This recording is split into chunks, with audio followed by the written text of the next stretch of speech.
তাহলে কেমন লাগলো মহাকাল দর্শন এবং মহালোক দর্শন এবং মহাকালেশ্বর মন্দির ভ্রমণের একা কিন্তু আসা যায়। আমি কিন্তু একা এসেছি। মধ্যপ্রদেশ অ্যাকচুয়ালি অনেকটা বড় এরিয়া জুড়ে আছে, কিন্তু আপনি যদি পুরোপুরিভাবে ঘুরতে চান মিনিমাম 15 থেকে 18 দিন সময় লাগবে। কিন্তু যদি আপনি দুটো জ্যোতির্লিঙ্গ দর্শন করে চলে যেতে চান তাহলে আমার মতোই 1.5 দিনের মামলা হয়ে যাবে, কোনো অসুবিধা নেই। প্রথমে আপনি আসবেন ইন্দোরে ঢুকতে পারেন। ইন্দোর থেকে আপনি প্রথমে চলে গেলেন বাসে করে, সকালবেলা ভোর 5টা সাড়ে 5টার মধ্যে বাস ছাড়ে। সেই বাস আপনাকে নিয়ে চলে যাবে ডাইরেক্ট আপনার ইন্দোরে সারবাটি বাস স্ট্যান্ড থেকে আপনার চলে যাবে ডাইরেক্ট ওমকারেশ্বরে গিয়ে ওখানে ওমকারেশ্বর মমলেশ্বর দেখে নেবেন। ওখান থেকে আবার আপনি যখন ফিরবেন ডাইরেক্ট আপনি ইন্দোর ওমকারেশ্বর যে বাস স্ট্যান্ড আছে সেখান থেকে আপনি একদম বাসে করে চলে আসবেন উজ্জয়িনী। এবার আপনি উজ্জয়িনীতে থাকুন, যেরকম করে আমি করেছি। আমি প্রথমে কি করলাম, আমি প্রথমে শিপ্রা এক্সপ্রেসে করে নামলাম একদম ইন্দোর।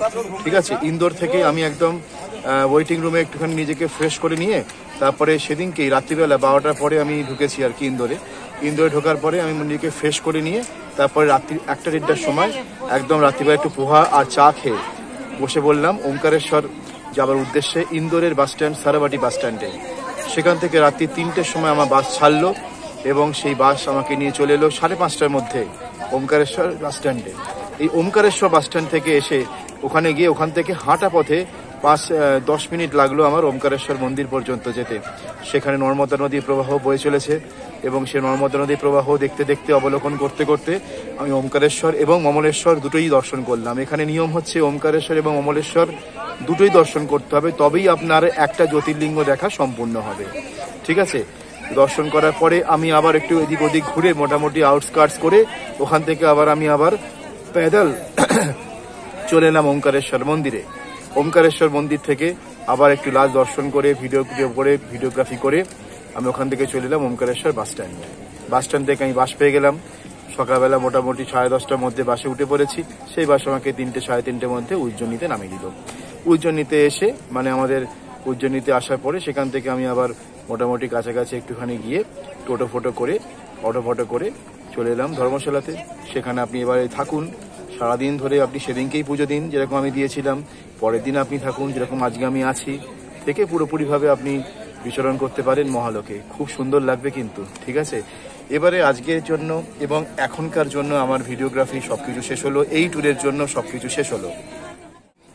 এরপরে আপাতত এই মুহূর্তে কোনো ট্যুর নেই, জানিয়ে রাখছি। তাই এই ভিডিওগুলো পাটে আসবে, প্রত্যেকটা মুহূর্ত আপনি অনুভব করতে করতে দেখতে পাবেন একটা অপার সৌন্দর্যের মায়া প্রতিভাত হয়ে উঠবে আপনার এবং আপনাদের সকলের চোখে মুখে।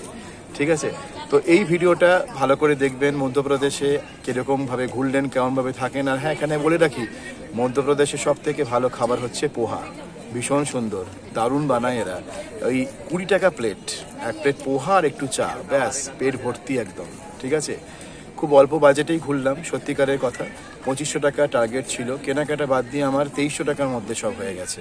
ঠিক আছে, আর কেনাকাটাটা আমি ধরিনি, ওটা ছেলে মেয়ে বাড়ির সবাই পরিবার গিন্নি মা সবার জন্য মোটামুটি কেনাকাটা যেগুলো আলাদা, ওটা 500-600-র মধ্যে গল্প, ঠিক আছে। মোটামুটি হাতে যদি আপনি 3000 টাকা রাখেন তাহলে কেনাকাটা সমেত আপনার সব হয়ে যাবে, ঠিক আছে। যাই হোক, আর এই হচ্ছে কথা, রইল কথা পড়ে, আরও অনেক কথা বলবো পরের ট্যুরে, ঠিক আছে। এই বছর তো শুরু হলো, আজকে সবে এপ্রিল মাস, 1 এপ্রিল, এপ্রিল ফুল ডে কিন্তু, ঠিক আছে। তো যাই হোক, পৌঁছতে হবে বাড়ি এবার, অপেক্ষা করছে হাওড়া, অপেক্ষা করছে পশ্চিমবঙ্গ, আমার বাংলা, ঠিক আছে।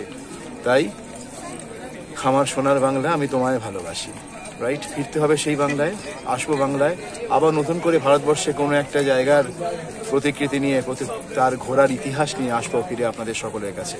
সঙ্গে থাকুন।